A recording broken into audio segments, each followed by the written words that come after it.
Welcome to episode 3 of this collaboration between the Common Change podcast and the Liminal Space podcast. This is Tristan. And this is Rashid. And today we're talking about hope. A quote that we learned from the guests on this episode is one by Paulo Freire from A Pedagogy of Hope. And it goes like this: the idea that hope alone will transform the world and action undertaken in that kind of naivety is an excellent route to hopelessness, pessimism, and fatalism. But the attempt to do without hope in the struggle to improve the world, as if that struggle could be reduced to calculated acts alone, or a purely scientific approach, is a frivolous illusion. That's a powerful quote. So, Rashid, hope seems to be few and far between these days. Yeah, kind of. It does. And when it does exist, it seems to be such a futile or such a candy floss kind of hope. Yeah. Yeah, which is lame. Yeah. So in this episode we were introduced to the idea of critical hope.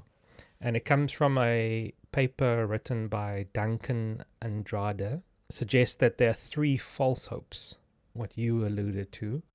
But the one equals hokey hope, which is this idea of being optimistic despite there being evidence to the contrary. In other words, hokey hope ignores the structural conditions entirely. I like to say that's like pie in the sky, you just being hopeful. And then we have mythical hope, which positions an individual's success as proof that a system is working. So, for example, we have a black president, and that means that everything is fine and fair.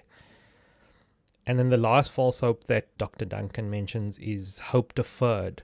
This is where the prevailing system is recognized as not working, but that takes the blame for everything. So in essence, you become paralyzed because the system is broken and wrong. And so no matter what you do, you're not going to change it. And it causes complacency and not acting on anything. So that could be like the idea of like hope one day in heaven, for example.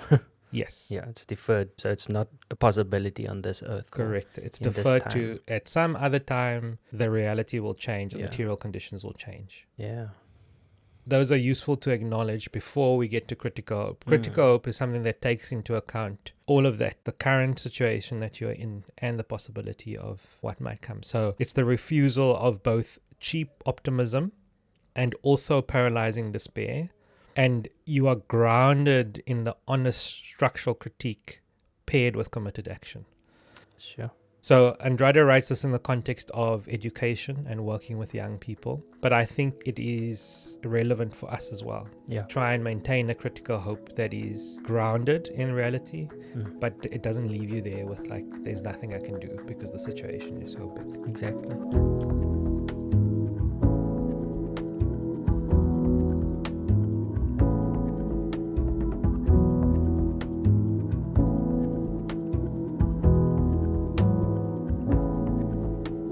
And so this was introduced to us by our guests, Ashley and Helene. Ashley and Helene Visagie are founders of a youth organization which is called Bottom Up. It's based here in Cape Town. And Bottom Up develops socially engaged leaders who can critically analyze how political, economic, and cultural systems produce inequality and then organize to change them. They work from an intersectional perspective, positioning young people not as future citizens in waiting, but as active co-constructors of a more just and sustainable society. So yeah, they really do cool and amazing work. And I think you know them a lot better than me. Yes, I was a volunteer with them on one of their public speaking programs, and then they liked me so much that they invited me to serve on their board. Nice. So I'm now a board member at Bottom Up. And so basically you're biased, so we mustn't listen to you. I will be very biased towards this organization because I do love them. But I'm not biased, and I'm saying they're amazing. So you can believe me, not Tristan.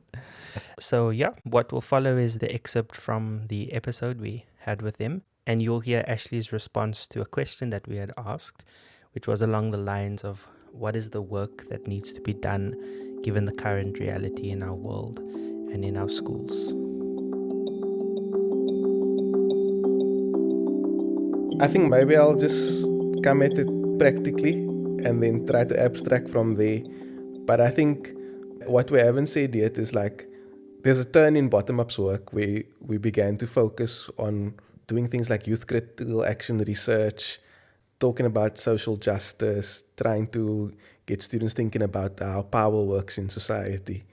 And I think that turn was quite a significant turn for us, because it was almost saying that we don't feel that we can continue trying to plug gaps. In as much as it's really nice to be able to sit down in the afternoon, and have a game of chess.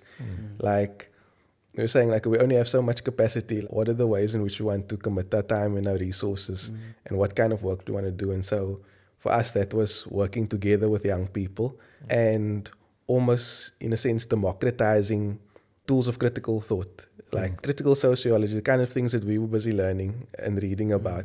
Like, how do we make this accessible to young people, for example, who've never, had a conversation about capitalism, How do we have conversations like that and try to make and do it in accessible ways? Or when we think about what's going on in the schools, get people asking, so if our toilets aren't working, like, why aren't they working? As opposed to just coming in and fixing the toilet, or asking a company if they can't come in and do something. Ask why is it like that in the first place, or who's supposed to be responsible for it. So I think that was a big shift in bottom up. And I think, to come at your question maybe a bit more directly then, and to work from that, I think it's about being human with each other.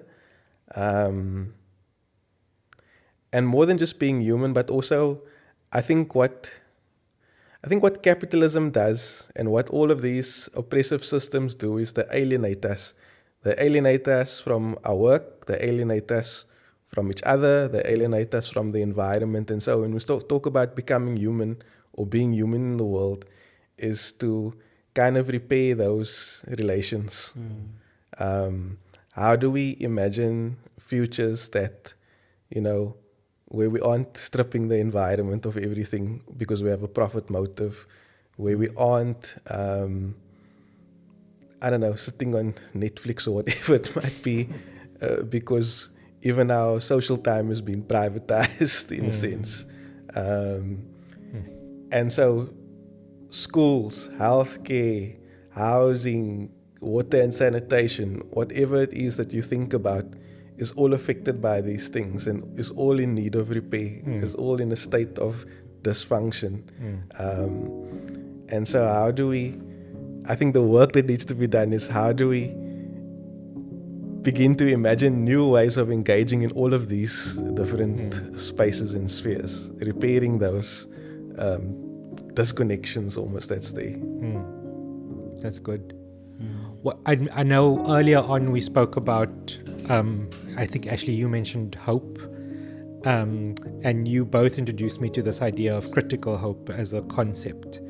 And my understanding is that we actually need that. We need a level of hope to achieve this new imagination. I think there's a lot of people who would say, like, a lot of people are saying South Africa's on the verge of collapse, so alarmists, people, or whatever. There's a certain agenda like that, but also like the world's crumbling around us with catastrophes, environmental stuff, political stuff, all of those kinds of things. So I guess a question about how do you maintain, or what is your kind of view of what is critical hope? How can that help us? And then, Helene, you, in the same vein, you had mentioned something about this idea of the rose and the concrete or something. That's quite an interesting idea that I think reflects some of that.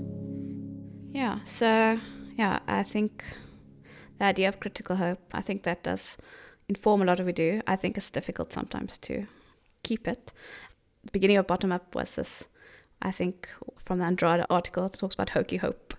We're going to keep telling you a lie, just work hard, just do the right things, and you're going to make it in this world. And I think that's what we were kind of going for. And I think that's where we got to this is false. We cannot continue to tell students this is how it's going to play out. And also for them to stop seeing themselves in the deficit view, or their parents. I mean, their parents are working really hard. That doesn't mean... But they don't always see that way. It's like, well, if my parents just made the right decisions, if they worked harder, they would be in a better position. And realizing that's not that way. And actually, I think that's part of critical hope is, how do we really see things for what they are, and be able together sit with that pain together and to say, I really care about that. What can I do for my individual part? I think it's a small part because there is still always this idea of care, but how do we change this systemically and for the broader society?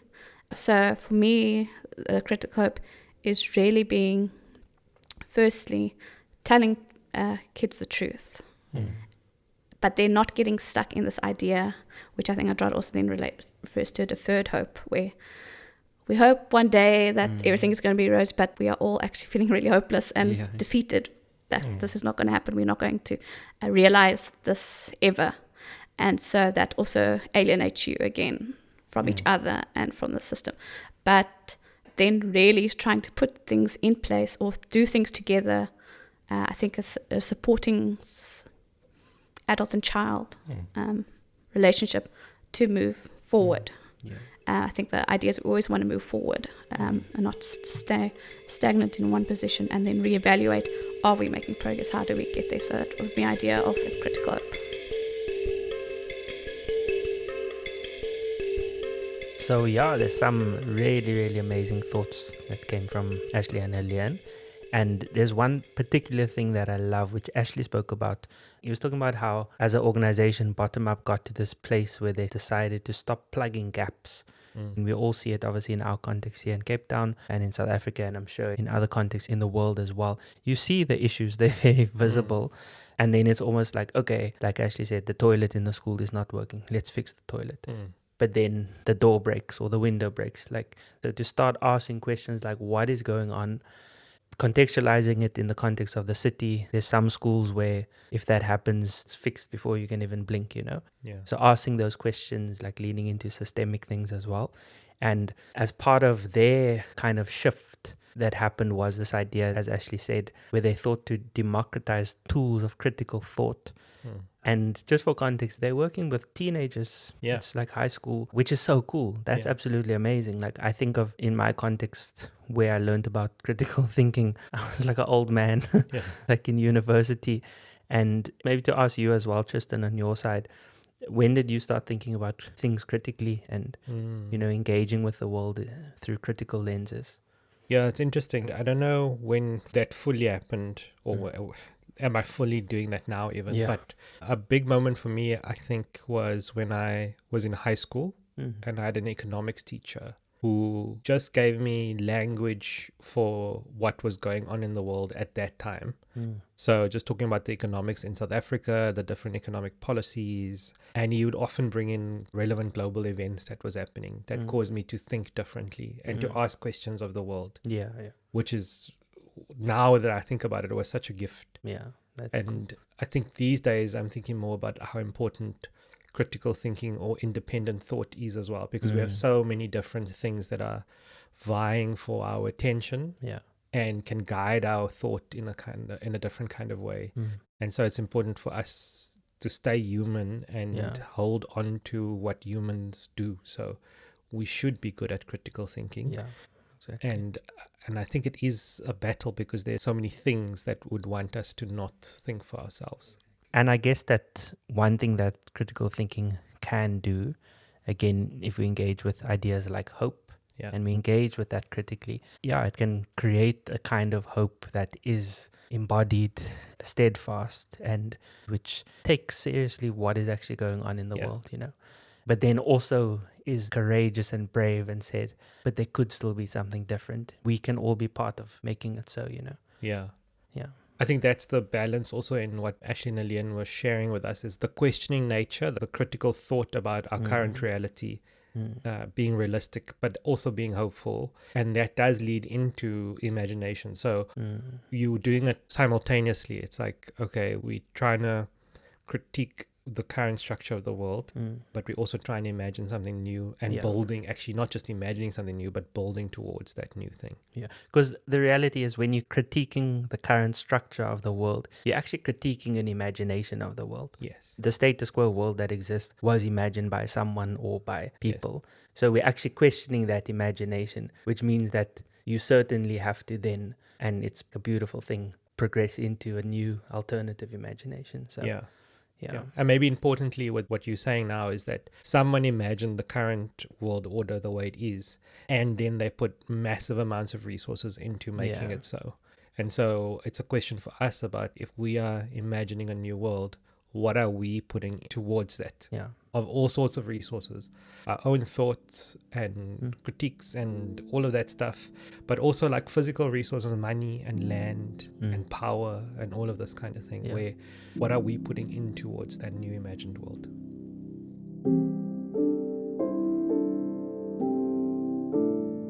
So we thought to end this episode we could do something interesting and allow ourselves to imagine what a new world could look like in our vision of what a new world would be. Yeah. And so I am going to invite you into a 1-minute thinking exercise, just to try and draw out what your reaction is to what a new and better world could look like. So find somewhere comfortable to sit, and then close your eyes and picture a street that you know well, maybe your street, your neighborhood, and imagine that it is 20 years from now. What is it that you notice first? Not the politics or policies, just what do you see? Who is sitting outside? What are they talking about? Is there laughter? What do the children have access to that they don't have now? What has been built that nobody thought was possible? What has been given up to make room for it? Hold that picture. Don't judge it. Don't edit it. Just notice what your imagination reached for.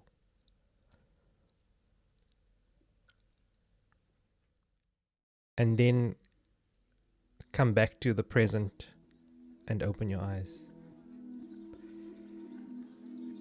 And I'd invite you to write down whatever it is that you saw and see what's there. What is your vision for a new and reimagined world? So thank you for being with us today, and we'll see you in the next one.